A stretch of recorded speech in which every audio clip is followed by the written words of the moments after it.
us from around the country and from around the world. If you are watching us live on Facebook and YouTube, the program is called Back to the Basics, in the company of Maulana Muhammad Salih Jusuf Arbi Abu Salih Al Qadiri. And this program is aired every Tuesday in this time slot from 1:30 p.m. to 2 p.m.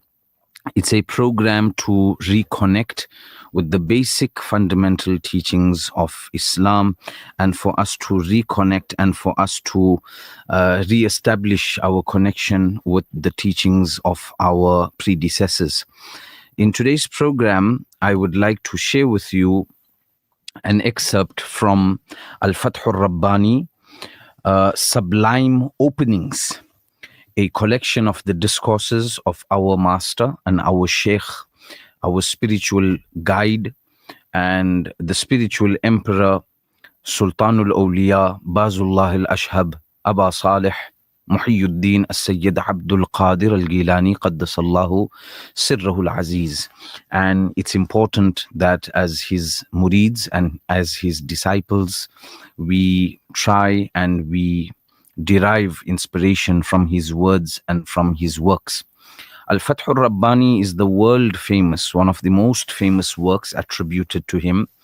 And it's a compilation and a collection of 62 discourses that our Shaykh Qaddasallahu Sirrahul Aziz delivered to students and murids that came and enrolled at his school, at his madrasa, at his khanqah. And these discourses, many of them, in fact, majority of them, have been recorded as being words said by the Shaykh Qaddasallahu Sirrahul Aziz as early as the year 545 AH. 545 AH. Subhanallah, that's how many centuries ago, almost 1,000 years ago, just under 1,000 years, 900 plus years ago. These are words of inspiration and sublime openings, al-fath, opening of the heart, opening of the chest, and inspiration. So I want to, inshallah ta'ala, in today's program and in some of the programs to come, I would like to base these discussions on his words. So we randomly choose excerpts that we come across from Al-Fath al-Rabbani, and we try and discuss them. So in today's discussion, we are discussing the 12th discourse. So 62 discourses from the first to the 62nd. Wherever you read, wherever you browse, you find and you come across gems of wisdom. And even though these words were spoken in the year 545 AH, which is more than 9 centuries ago, when you read these words, it's as if the Shaykh is speaking to us today. That's how relevant, that's how apt his words are. So the 12th discourse of Shaykh Abdul Qadir al-Jilani radiallahu an in Al-Fath al-Rabbani begins like this. And the compiler and the person recording the discourse says, "It was in the guest house in the early morning of Sunday, the 2nd of Zulqa'dah, in the year 545 AH. And this is how every discourse begins.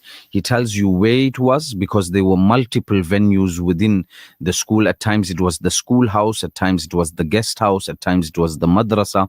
So at the guest house, there were a number of people that would come, and the reason why they would be staying there is to hear the words of Shaykh Abdul Qadir al-Jilani radiallahu anhu.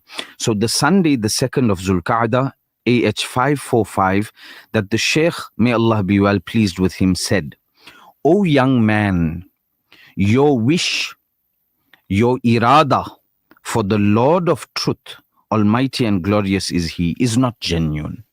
Your irada towards Allah, your wish for Allah is not genuine. You are not really wishing for Him. Because when someone claims to wish for the Lord of truth, while he is actually seeking something other than Him, his claim is null and void. Seekers of this world are very numerous." And from this point onwards, listen to what the Shaykh says, Qaddasallahu Sirrahul Aziz. May Allah sanctify his innermost secret. He says this more than 9 centuries ago, but he is speaking to you and I today, and he is telling us that people are chasing the dunya. Majority of people. He says, seekers of the world are very numerous. In other words, the majority of people that you come across, what are they seeking? They're seeking the dunya. Dunyadari. Everything is about worldly gain. Everything is about worldly appearance, accumulation of wealth, and having a better image, having a bigger following. Dunya, dunya, dunya. So he says, seekers of this world are very numerous, easy to come across. The vast majority of people of this category. What are they seeking? They are seeking the world. And he says the seekers of the hereafter are comparatively few. So majority and minority. Majority of people are seeking the dunya, be it in any sector, be it in any field. And I'm sorry to say, but even people in the religious field, what are they seeking? They are seeking the dunya. Having a bigger following, having more murids, having more students, having a bigger institute, having this religious celebrity vibe, and having large numbers of followers on social media, and the places that we go and the things that we do and the things that we say. A lot of the times it's impressive and it's impressionable, and it's to leave your mark, and it's to have that admiration of people towards you, and what a beautiful talk, and how nice and what wonderful work of deen you are doing. And these things actually then result in a lack of ikhlas. People are seeking the dunya, dunyadari. And compared to the people that are seeking the dunya, comparatively, in comparison to them, people who are seeking the akhirah, they are few. So the minority of people, what are they seeking? The akhirah. They have a level of ikhlas. They are doing it for the hereafter. They want to attain a place in Jannah. They want to be saved from the punishment of Jahannam. They prioritize the hereafter. So you got that? He says the seekers of the world are numerous, and the seekers of the hereafter are comparatively few. And then he speaks about a third category. He says, seekers of the Lord of truth, who are honest about their wish for him, they are the fewest of the few. Which means majority of people seeking dunya, comparatively fewer are seeking the hereafter. But those who are neither seeking the dunya and neither seeking the hereafter, they are only seeking Allah. They are only seeking the Lord. They only want Allah, they want nothing else. They want nothing from this dunya, and they want nothing from the akhirah. They only love Allah because of Allah. They want Allah. They are seeking Allah. They want to be close to Allah. The only focus that they have is Allah wala siwa. Like the awliya said, Allah wala siwa. Allah and Allah alone. Only Allah. It's not too much of a concern for them what happens to them in this dunya, where they are, who admires them, who notices them. And they are also not too concerned about what happens to them in the akhirah. They are comfortable with their place with Allah, as long as they are with Allah. He says they are the fewest of the few. In paucity and scarcity, they are like the philosopher's stone, Al-Kibrit Al-Ahmar. This is the name of a stone, a very, very rare and difficult stone to come across. Al-Kibritul Ahmar, the philosopher's stone. You don't find this. You'll search and search and search. There may be a few in the world. Al-Kibritul Ahmar. He says those people are like the Al-Kibritul Ahmar, the philosopher's stone. Like how it is difficult to come across Al-Kibritul Ahmar, that is how difficult it is to come across a person who is not seeking the dunya, nor is he seeking the akhirah.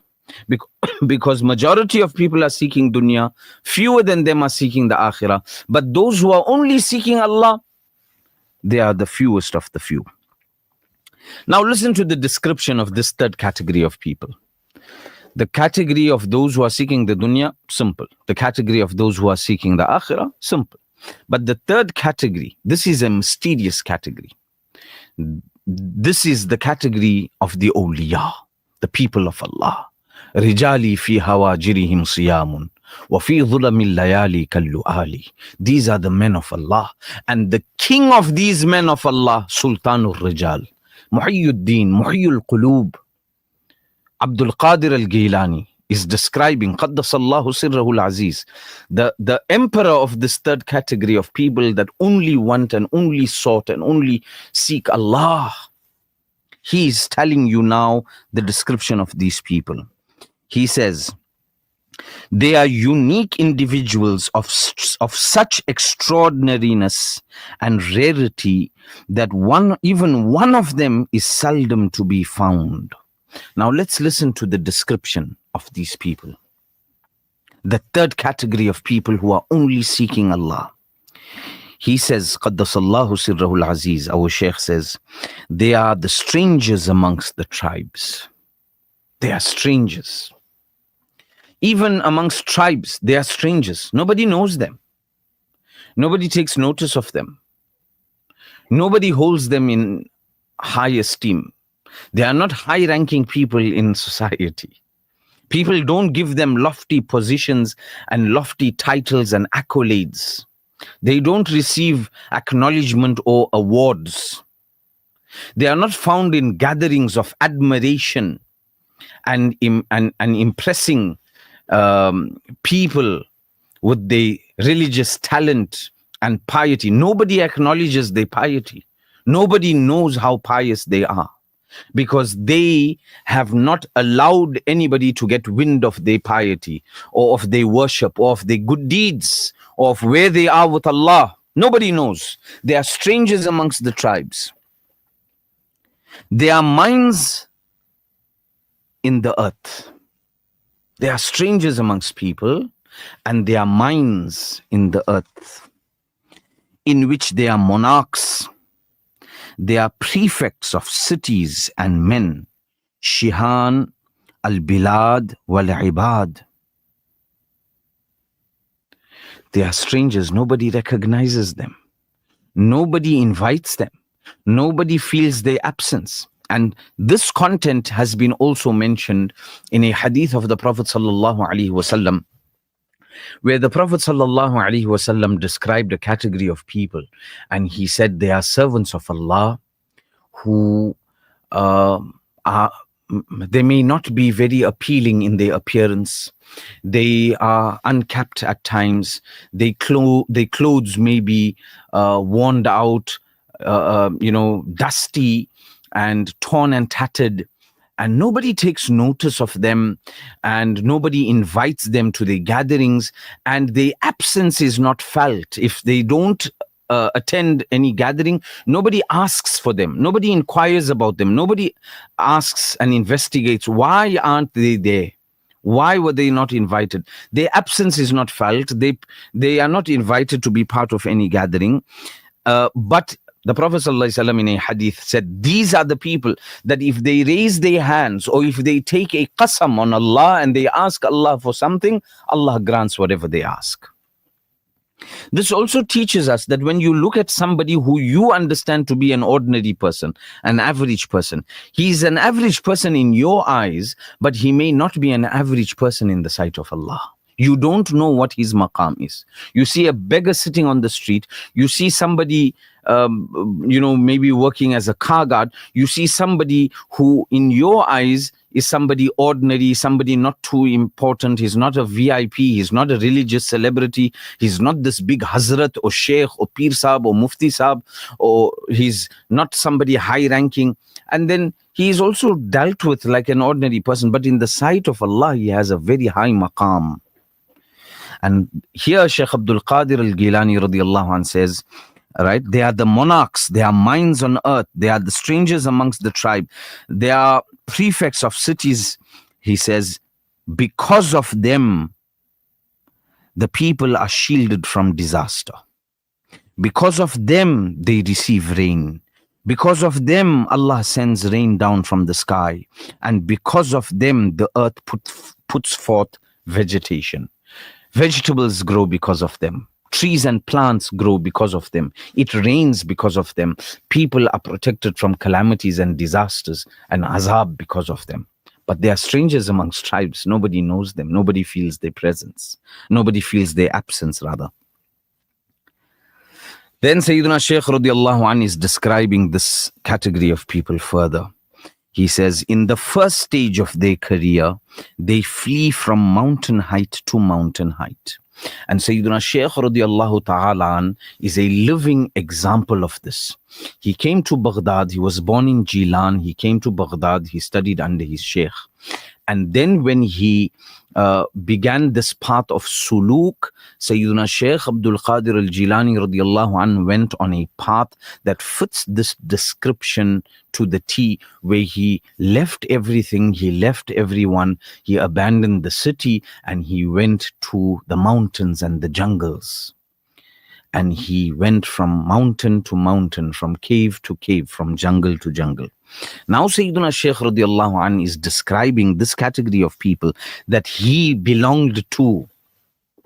And he says, and this is the initial stage of their career.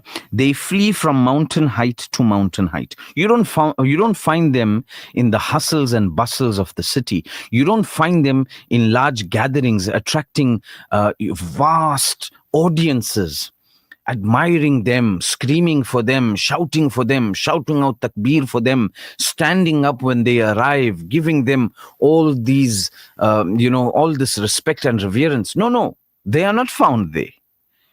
These men of Allah are found in the mountains. They found in the caves, highest level of the mountain heights to mountain heights, from land to land. They flee. They are running away from the dunya.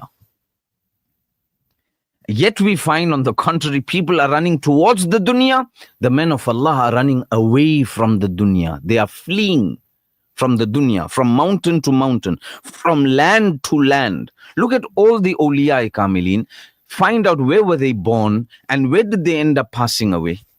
Shaykh Abdul Qadir al-Jilani radiallahu anhu is born in Jilan and he passes away in Baghdad. Khaja Mu'inuddin is born in Uzbekistan. He ends up passing away in Hindustan. Khaja Amir Khusro, Shamsuddin Turkpanipati of Turkish descent.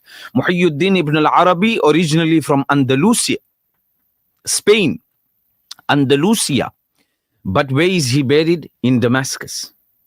So the awliya spend their lives in this manner, going from place to place, from place to place, from town to town, from village to village, from jungle to jungle, from mountain to mountain, from land to land, from ruin to ruin.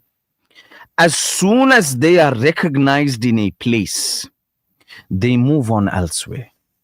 The moment people recognize them, that this is a man of Allah, this is a waliullah, the moment people discover this, they pack their things up and they're gone. You don't see them again. They don't set up shop. They're not opening up places where people are going to flock to them. People came to recognize them, they're gone. You don't find them the next day. They move on elsewhere. They cast everything behind their backs. They leave everything behind. They're not establishing empires and estates.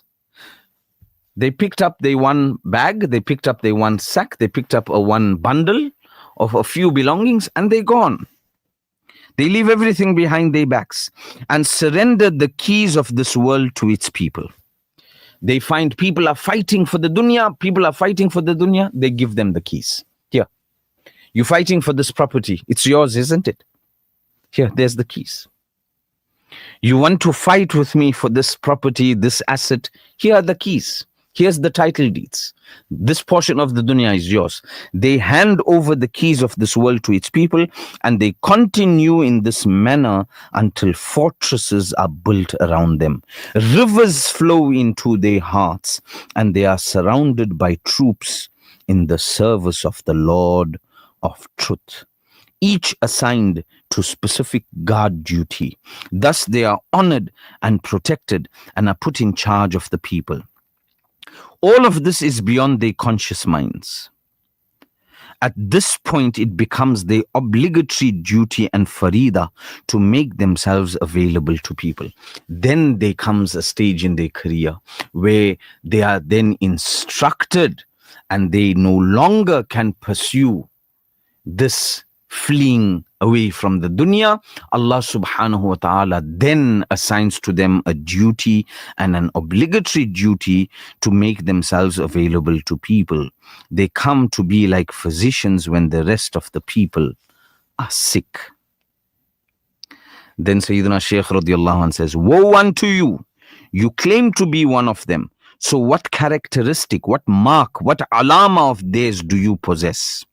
What is the mark of nearness to the Lord of truth and of his grace? In what rank, manzila, are you in the sight of the Lord of truth? And in what station, in what maqam? What is your name and surname in the what is your name and surname in the presence of Allah subhanahu wa ta'ala? In al-malakutul a'la, why is your door locked every night? What of your food and drink? Are they barely permissible? What of your food and drink? Are they barely permissible, mubah, or entirely lawful, halal? What do you take as your bedfellow? This world, the hereafter, or the close presence of the Lord of truth in privacy? Who is your friend? Who is your friend in privacy? Who is your anis? Who is your friend in privacy? Who is your boon companion in public? Your friend, and we'll conclude with this. He says, your friend in private is your lower self, your nafs, your devil, your shaitan, your passion, your hawa, and contemplation of your worldly interests. At-tafakkur fi dunyaka. And in public, your companions are those human devils, those human devils who are your wicked mates and fellow gossip mongers. Allah, Allah, Allah. Who is your anis in privacy? Your nafs, your desires, your tafakkur of this dunya,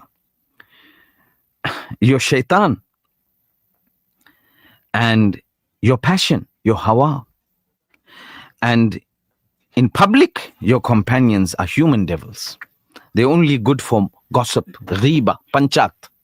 May Allah give us tawfiq. May Allah allow us to rectify our inner state according to the teachings of our Shaykh Qaddasallahu Sirrahul Aziz. Jazakumullahu khairan. Thank you, Ted.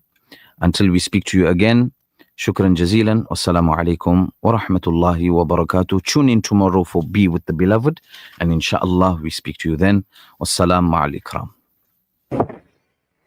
Gift of the Needy team is working hands-on in Gaza to distribute aid in this time of crisis. Donate your zakah now to our